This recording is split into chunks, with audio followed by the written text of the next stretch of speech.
Jumara Santos da Cunha, sou moradora daqui da Maré, mas nasci no Rio de Janeiro. E nasci no dia 13/8/1984.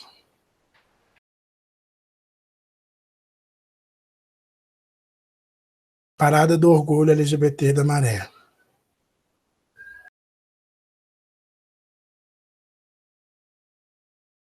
A nossa manifestação da Parada do Orgulho LGBT, a gente sempre constrói em setembro, que é um dos meses para a gente importante. É um dia de visibilidade, dar visibilidade àquilo que é invisível durante todo o período do ano na comunidade. Então, a gente realiza diversas atividades durante a semana. A gente dá o nome da Semana da Diversidade Sexual na Maré. E aí, como culminância desse trabalho durante essa semana, a gente realiza essa nossa carreata, né, que é esse momento que a gente vai celebrar e dar visibilidade a esses corpos que são invisíveis durante o ano todo, né? E aí cada dia a gente faz uma ação e no término a gente faz uma grande feira, que é a Feira da Saúde, que é uma perspectiva de tirar as unidades básicas de saúde do espaço físico, para que elas vão para a rua atender a comunidade, né? E aí elas acabam, nesse processo, não só atendendo a comunidade, a gente acaba induzindo ali um processo informativo que é de dizer o que é a população LGBT e tirar desses estereótipos negativos que a sociedade como um todo nos coloca a todo momento. São roda de conversas, né? Cada dia é uma temática. Tem um dia que a gente fala sobre a população gay, tem um dia que a gente fala sobre a população lésbica, tem um dia que a gente fala sobre a população de travestis e transexuais, com uma perspectiva de dar informações, ferramenta de quem é esse público e de quem é esse segmento, né? Para além do que é colocado cotidianamente aí para a nossa sociedade. Então, é uma forma de um processo de instrumentalização, né? E aí a gente faz, né, por exemplo, ano passado a gente fez um grande festival, um festival da cultura, que foi o primeiro festival da população LGBT de território de favela, com uma perspectiva de trazer também esses artistas para esse local e fazer com que as pessoas nos olhem também pelo lado da cultura, né? Então, por exemplo, a gente teve contação de história, a gente teve aula para as crianças da comunidade, e ali, ao mesmo tempo, a gente não ia, na verdade, formando aquelas pessoas enquanto LGBTs, a gente ia formando enquanto cidadãos, e para que elas entendam que é preciso ter uma respeitabilidade com essa população que é, de uma certa forma, excluída a todo momento.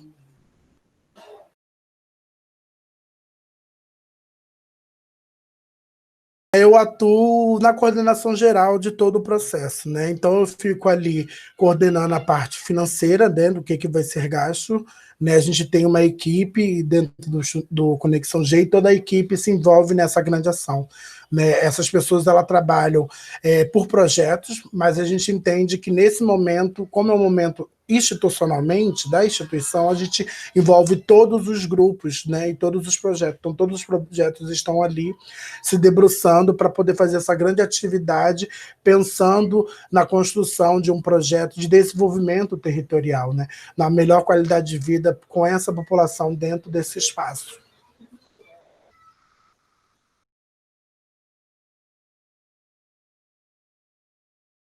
Eu participo de tudo, na verdade. Às vezes nem consigo dormir, né? Eu fico nesse envolvimento total, na verdade, né? É uma época onde eu tenho um desgaste não só mental, mas também físico, porque a qualquer coisa que der errado, eu respondo pela instituição, né? E aí eu fico sempre ali, não só na parte financeira, mas na parte administrativa e na participação também dessas rodas de conversa e dessas atividades que são propostas pela instituição, né? Então, na verdade, assim, eu não posso, eu só faço só isso. Não, eu faço tudo ao mesmo tempo.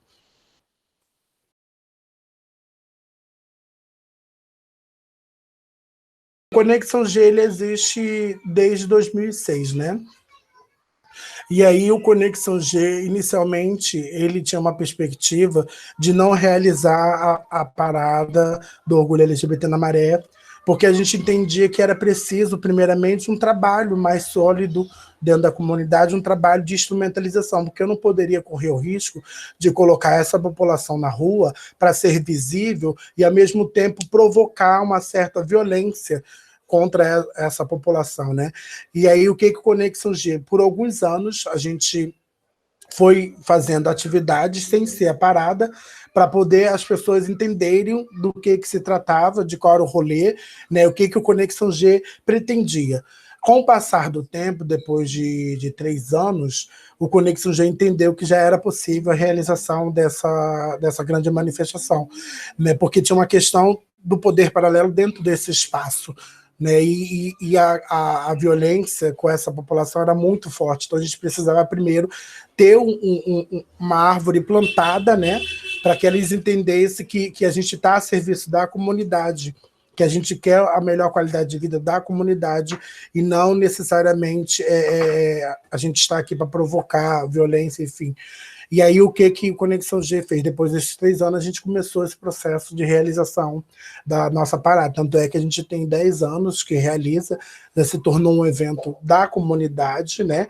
E aí eu acho que foi uma coisa muito importante, foi essa construção que o Conexão G fez com as outras organizações e os espaços públicos, porque aí começou a mostrar que, para além de ser uma instituição LGBT, ela pensa também para a comunidade como um todo, né? Então, o fato, né, que eu considero muitíssimo importante, o fato da gente conseguir reunir essas organizações, conseguir reunir as unidades básicas de saúde e fazer com que elas saíssem desse espaço físico e voltassem para a comunidade no atendimento, né, na melhor qualidade de vida dessa comunidade como um todo, eu acho que isso foi um divisor de água para que a gente pudesse não só existir dentro desse território, né, mas também mostrar essa outra faceta da população LGBT, porque as pessoas tendem a pensar que nós somos promíscuos, né? E, na verdade, o que a gente quer, fomentando essa ação de cultura, mas também de autocuidado,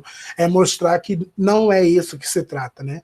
Que somos moradores da comunidade, igual você, eu também exijo o meu direito.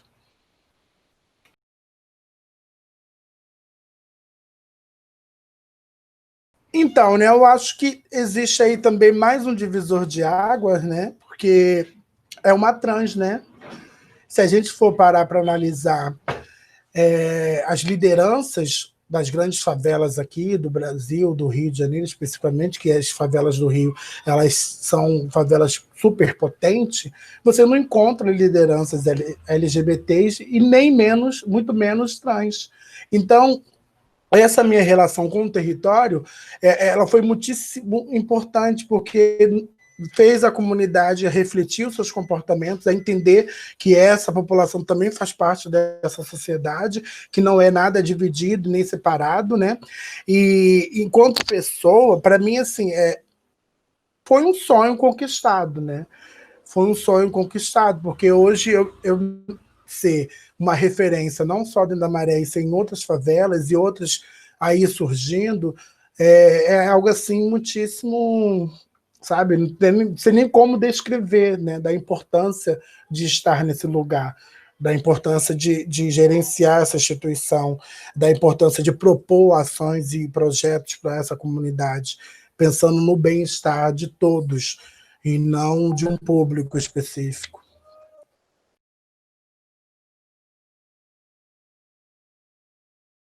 Eu nasci no Hospital Geral de Bom Sucesso, né? E com 1 ano de idade, a gente morava em Engenho da Rainha. Com 1 ano de idade, eu vim para Maré e desde então vivo nesse espaço. Então, assim, esse espaço ele tem muita importância para mim, né? Não só enquanto LGBT, mas enquanto cidadã, né? Enquanto pertencedora desse espaço. Então, a minha perspectiva sempre foi, né, na mudança desse lugar, né?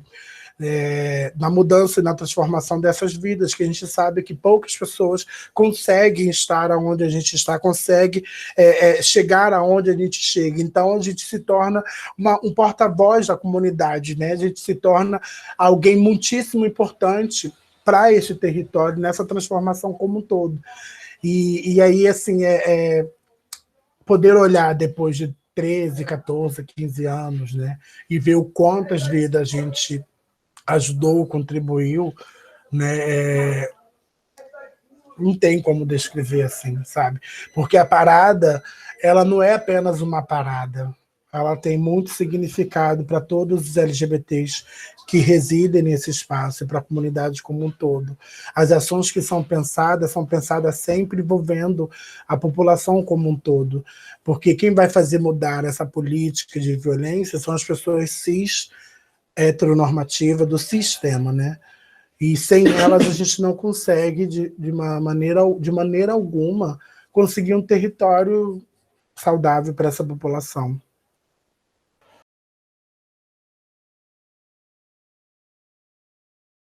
Eu acho que primeiramente, vou partir por mim, né? Eu considero que essa não realização dessas atividades mexe muito com a gente, que a gente sempre está e esteve em contato com a comunidade como um todo, realizando, pensando, construindo, né? E a quarentena, né, o processo aí da pandemia, ele vem para quebrar, né, e nos afastar cada vez mais, né? As pessoas, elas estavam num processo de sensibilidade, e aí esse afastamento prejudica esse contato, esse conhecimento desses corpos que não são visíveis durante o ano todo. E aí, com essa chegada da pandemia, a gente teve que se reorganizar, se repensar em como atender e dar continuidade a um trabalho que é de suma importância para a comunidade, né? E aí a gente está nesse processo de entrega de cesta básica, né? A gente começou com um processo aqui para Maré, de doação de cestas, já foram entregues 600 cestas básicas, né? E agora a gente ampliou nosso atendimento, a gente está indo para outras favelas, né? Então, a partir de sexta-feira, a gente começa em Jardim Palmares, que é Zona Oeste, Queimado, que é Baixada, aí a gente vem descendo Alemão e Penha, Maré, e depois a gente vai para a Zona Sul, que é Rocinha e Cidade de Deus, Jacarepaguá, por aí. Então, a gente tem se organizado dessa forma, através de doações, né, de trabalho sobre materiais informativos de como prevenir a Covid-19, né, mas, ao mesmo tempo, nos colocando aí, mais uma vez, nesse processo de frente de batalha e nessa correria de risco, né, porque a gente sai desse processo de isolamento para atender aquelas famílias em extrema vulnerabilidade e nos colocando, né, e também, né, nos colocando, como eu posso dizer, nos colocando não só à frente, mas correndo esse risco também de pegar, né?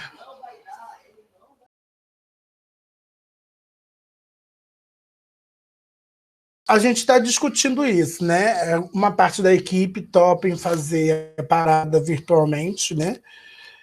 Com convidados, né? E aí a gente está negociando, assim, não vai ser possível fazer como a gente faz nos outros, como a gente fez nos outros anos, né? E o que a gente vai precisar agora é, mais uma vez, se reinventar, como a gente tem feito em todos os processos, né? Cada dia que passa, se reinventando sobre esse processo que a gente está vivendo do Covid-19. Então, a perspectiva é essa, assim, pensar numa parada virtualmente, né? As outras organizações também estão fazendo isso, o Arco-Íris vai fazer uma grande parada, né? A gente está vendo aí uma movimentação, São Paulo fez, né? Então, a proposta é que a gente faça do mesmo modelo.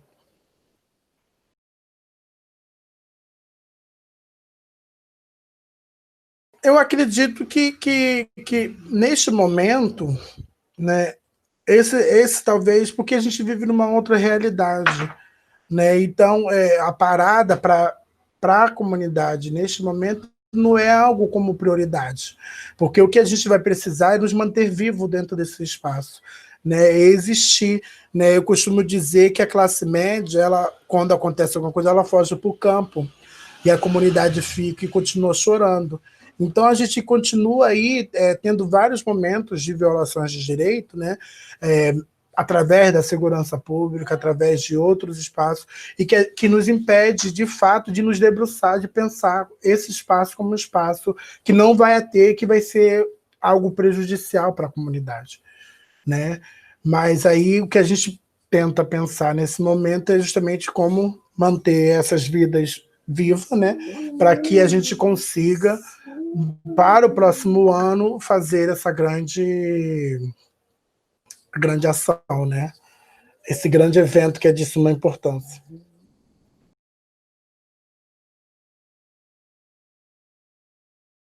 A gente emerge demandas, né? Eu acho que não tem como, assim, porque eu acho que é um conjunto de fatores, né? O que atravessa os nossos corpos não é só apenas, por exemplo, a falta de sair, sabe, nesse isolamento, né? Mas o que nos afeta, por exemplo, semana passada a gente estava discutindo e aí me fizeram uma pergunta sobre a questão da saúde mental. E aí eu levei a pessoa a refletir de que a gente não tem tempo para parar para pensar na saúde mental, porque isso não passa pela cabeça dos pobres. Os pobres, eles precisam movimentar não só o Rio, porque quem gera a economia são os pobres, né? E aí os pobres não têm esse tempo para poder estar no processo psicológico, né, no processo terapêutico, ele não tem esse tempo de pensar nessa questão da saúde mental, que é algo que tem adoecido a todo mundo nesse processo de isolamento. Nesse isolamento, ele está proporcionando justamente isso. Cada vez que passa, a questão da depressão, a questão da saúde mental, e isso fica mais pesado para essas famílias. Então, eu não considero assim, a gente tem muitas demandas, várias coisas atravessam nossos corpos, né? E aí pensar que esse espaço não vai ser um espaço de confraternização, né, de acolhimento, de amorosidade, né? Neste ano, assim, é muito triste, né? Porque pena, né? Mas aí é algo que é estrutural, que já vem de cima, que a gente não tem como coordenar.